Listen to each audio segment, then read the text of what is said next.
Hey guys, welcome back to my channel. Today we're going to be making some super yummy banana bread. I'm so excited to share this recipe with you all. And let's just get started. Before you start making your batter, preheat your oven to 350. So the first thing you're going to do is mix all your dry ingredients together.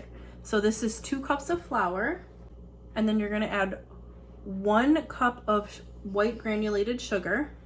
You're going to go ahead and add 1 teaspoon of baking powder and 1 teaspoon of baking soda, as well as 1 teaspoon of salt.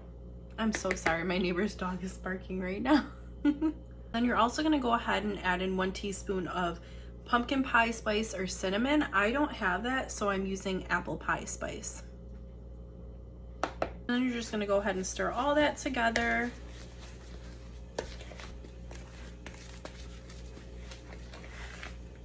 Now we're going to go ahead and mix all the wet ingredients up. So I'm starting off with 4 bananas, and I'm just going to go ahead and mash those up.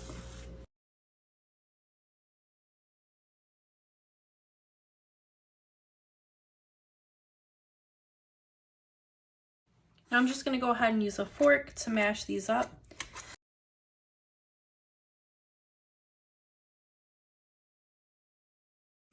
Now you're going to go ahead and add in 4 ounces of applesauce.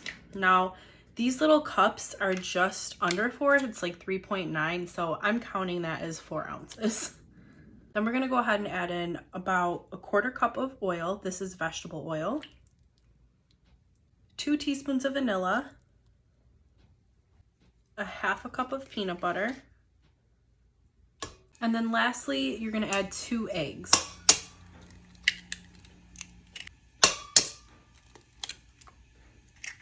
And then you're just going to go ahead and whisk all this up. Now you're going to go ahead and stir the wet ingredients into the dry ingredients.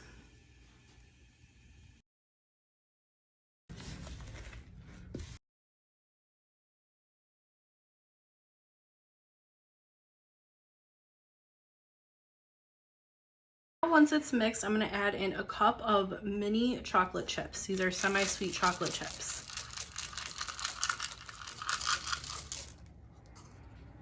And we're just going to fold those in.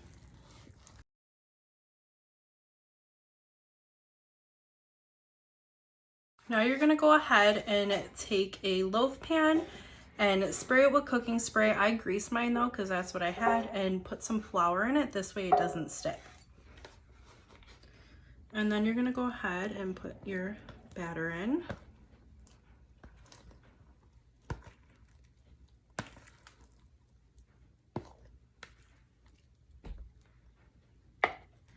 And you should have enough batter for 2 loaf pans.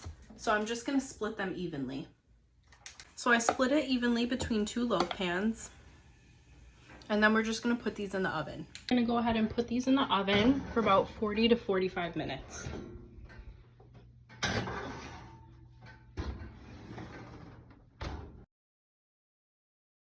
Time to do some cleanup.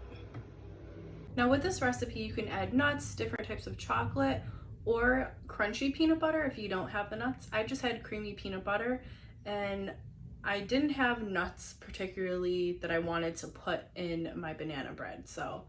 But honestly, you can do whatever you really want with this. It's a pretty versatile recipe. Also, at about 40 minutes, you're going to go ahead and check the doneness of the banana bread. If it looks like it could be done, just stick a toothpick in there, and if it comes out clean, it's done. If not, put it back in for 5 minutes, check again, and it should most definitely be done by then. But I know some people live in like different elevation levels, and certain things are different, so how wet or dry their batter may be could be different.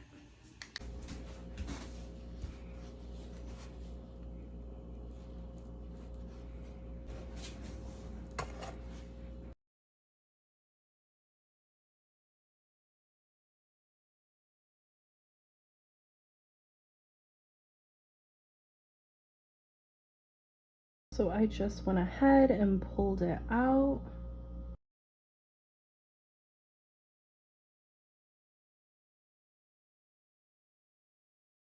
So that is my recipe for peanut butter and chocolate chip banana bread. I hope you guys try this recipe, and I hope you guys enjoy it as much as me and my family do. Thank you guys for watching.